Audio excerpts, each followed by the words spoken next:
You ask Tiger to solve. This deals with linear equations with one unknown. The final result is t equals -1. Let's solve it step by step.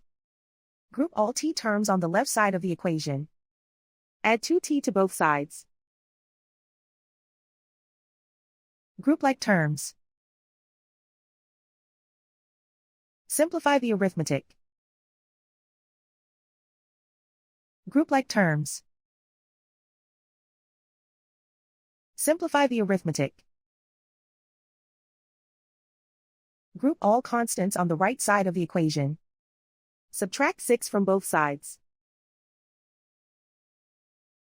Simplify the arithmetic.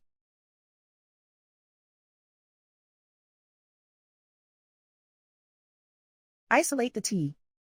Divide both sides by -3. Cancel out the negatives. Simplify the fraction. Move the negative sign from the denominator to the numerator. Simplify the fraction.